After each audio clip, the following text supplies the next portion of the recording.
اعوذ باللہ من الشیطان الرجیم بسم اللہ الرحمن الرحیم نون ذهب مغاضبا، اور وہ مچھلی والا جبکہ وہ چلا گیا غصے میں بھرا ہوا، غضبناک ہو کر۔ اب یہ غضبناک کس پر؟ اللہ کے اوپر غصہ نہیں تھا معاذ اللہ، غصہ تھا قوم کے اوپر۔ اتنی ناہنجار قوم، اتنی میں نے ان کو دعوت دی، اتنی تبلیغ کی، اور پھر یہ ہے کہ وہ کہہ کر کے بس اب عذاب آئے گا۔ اللہ تعالیٰ کی طرف سے صرف یہ کہ ایک خطا ہوئی، سہو ہو گیا کہ اللہ کی طرف سے ابھی ان کو ایکسپریس پرمیشن نہیں ملی تھی کہ وہ اپنی قوم کو چھوڑ کر چلے جائیں۔ جیسے حضور ہمیں معلوم ہوتا ہے سیرت سے کہ منتظر رہے، باقی سب لوگوں کو آپ نے اجازت دے دی تھی مدینے چلے جاؤ، لیکن آپ منتظر تھے کہ اللہ تعالیٰ کی طرف سے واضح اجازت ملے۔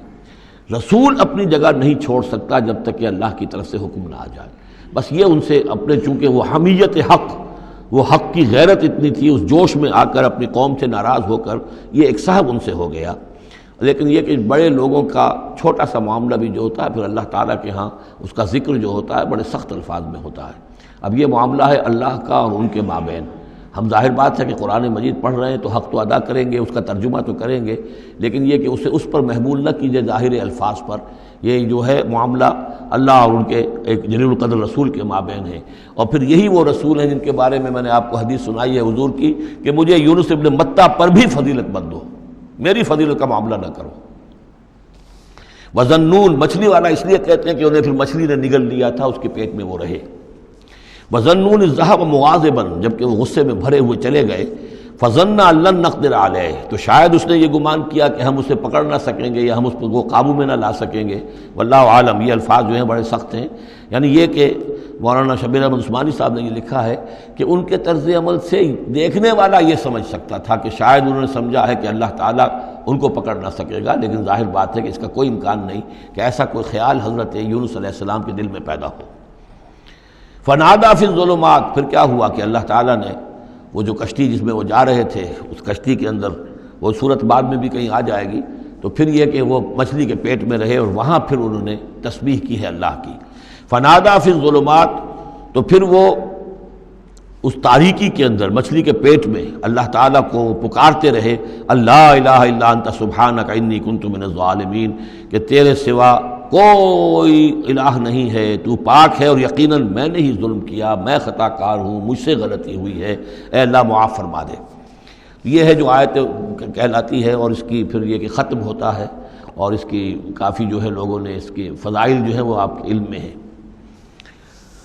لا الہ الا انت سبحانک انی کنت من الظالمین فاستجبنا لہ، تو ہم نے اس کی دعا کو قبول کیا۔ ونجیناہ من الغم، اور اس غم سے، اس اندوہ سے، اس کرب سے اسے نجات دی۔ وکذالک ننجی المؤمنین، اور اسی طرح ہم نجات دیا کرتے ہیں اہل ایمان کو۔ وزکریا، اور زکریا کو، اذ نادیٰ ربہ، جبکہ اس نے پکارا اپنے رب کو، جو ہم پڑھ چکے ہیں سورہ مریم میں، رب لا تذرنی فردا وانت خیر الوارثین، پروردگار مجھے اکیلا نہ چھوڑ، میرے لیے کوئی ولی ہو، میرے کوئی اولاد ہو، وہ میرے اس مشن کو آگے لے کر چل سکے۔ وانت خیر الوارثین، یقیناً تو ہی بہترین وارث ہے۔ فاستجبنا لہ، تو ہم نے اس کی دعا کو سنا۔ ووہبنا لہ، اور ہم نے اسے یحییٰ، ہم نے یحییٰ جیسا بیٹا انہیں عطا کر دیا۔ واصلحنا لہ زوجہ، اور اس کے لیے درست کر دیا، صحت مند بنا دیا ان کی بیوی کو۔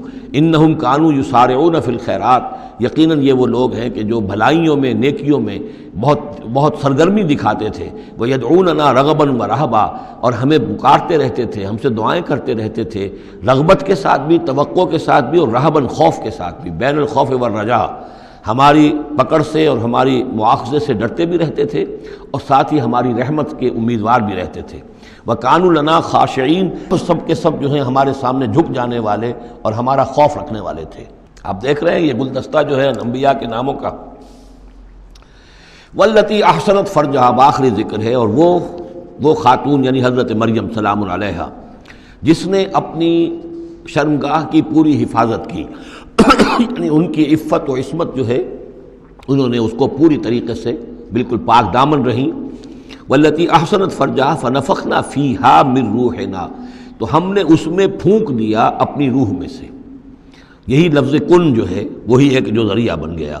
فجعلناها وابنها، اور ہم نے بنا دیا اس کو بھی اور اس کے بیٹے کو بھی آیۃ للعالمین، ایک نشانی بنا دیا تمام جہان والوں کے لیے۔ ان هذه امتکم امۃ واحدہ، یقیناً یہ ایک ہی امت ہے، یہ ایک امت ہے تمہاری اور ایک ہی امت ہے۔ یعنی ویسے تو امت ابراہیم اور امت اسماعیل اور امت موسیٰ اور امت عیسیٰ اور امت محمد، یہ بہت سی امتیں ہیں دنیا میں، لیکن یہ جو ہے یہ سب ایک امت تھے، ایک ہی دین تھا۔ کان الناس امۃ واحدۃ، تمام انسان شروع میں ایک ہی امت تھے، لیکن بعد میں یہ کہ لوگوں نے پگڈنڈیاں نکال لی، غلط راستوں پر مڑ گئے، ہوتے ہوتے وہ غلط راستے اتنے دور چلے گئے ہیں کہ پہچانی ہوئی صورت بھی پہچانی نہیں جاتی۔ اب ان کو پہچاننا ہی مشکل ہے کہ ان کا کوئی تعلق واقعتاً اس دین حق کے ساتھ تھا بھی کبھی، لیکن یہ ہے کہ حقیقت یہ ہے کہ یہ تمام انبیاء اور رسول جو ہیں یہ ایک امت ہیں، ایک گروہ ہے، ایک ان کا رب ہے اللہ، ایک ہی کے ماننے والے ہیں، اسی کے دین کو لے کر یہ آئے۔ ہاں شریعتوں میں زمانے کے ارتقاء کے ساتھ ساتھ، حالات کی تبدیلی کے ساتھ، شریعتوں کے اندر اور تفصیلی احکام میں کچھ فرق واقع ہوتا رہا۔ ان ھذہ امتکم امۃ واحدۃ وانا ربکم فاعبدون، اور میں ہوں تم سب کا رب، بس میری ہی بندگی کرو۔ وتقطعوا امرهم بینہم، انہوں نے اپنے معاملے کو آپس میں ٹکڑے ٹکڑے کر لیا ہے، اڑائے کچھ ورق لالے نے، کچھ نرگس نے، کچھ گل نے، چمن میں ہر طرف بکھری ہوئی ہے داستاں میری، تو یہ ٹکڑے ٹکڑے کر کے لوگوں نے اپنے تقسیم کر لیا ہے، جیسے سورہ ہجر میں تھا کما انزلنا علی المقتسمین الذین جعلوا القرآن عظیم۔ اب ہمارے ہاں بھی یہ ہے کہ ہمارے ہاں جو مختلف گروہ ہیں، مختلف جماعتیں ہیں، مختلف مسلک ہیں، سب کے ہاں کسی شے کی زیادہ اہمیت ہے، کسی کے ہاں کسی شے کی زیادہ اہمیت ہے، تو قرآن کو بھی اس وقت اس امت نے بھی گویا کہ تقسیم کر لیا ہے۔ اس قرآن کو ایک وحدت کی حیثیت سے، اس کو کل کی حیثیت سے لے کر چلنا، یہ در حقیقت ہمارے لیے ضروری ہے، اور اس کے لیے ہمیں پوری طریقے سے جتنی بھی ہمارے اندر استطاعت ہے اور استعداد ہے کوشش کرنی چاہیے۔ وَتَقَطَّعُوا أَمْرَهُمْ بَيْنَهُمْ، اور انہوں نے اپنے معاملے کو آپس میں کاٹ پھیٹ لیا، تقسیم کر دیا۔ كُلٌّ إِلَيْنَا راجعون، یہ سب کے سب بالآخر ہماری طرف لوٹنے والے ہیں۔ فَمَن يَعْمَلْ مِنَ الصَّالِحَاتِ وَهُوَ مُؤْمِنٌ، تو جو کوئی بھی نیک عمل کرے گا بشرطے کہ وہ مومن ہو۔ اگر کوئی غیر مومن ہے، ایمان نہیں رکھتا اللہ پر، اور کوئی نیکی کا کام کر رہا ہے، کوئی خدمت خلق کا کام کر رہا ہے، اس سے کوئی سروکار اللہ کا نہیں ہے، اس لیے کہ وہ لوگوں کو دکھاوے کے لیے کر رہا ہوگا، یا کوئی اور اس کی غرض ہوگی، کوئی الیکشن لڑنا ہوگا جس کے لیے وہ اب یہ نیکی کے کام کر رہا ہے اور غریبوں کے ہاں جا کر خیرات بانٹ رہا ہے۔ جب تک کہ اللہ کا یقین نہیں اور آخرت پر ایمان نہیں، کوئی نیکی کا عمل نیکی نہیں ہے جب تک کہ ایمان باللہ اور ایمان بالآخرت اس کی جڑ اور بنیاد میں موجود نہیں ہے۔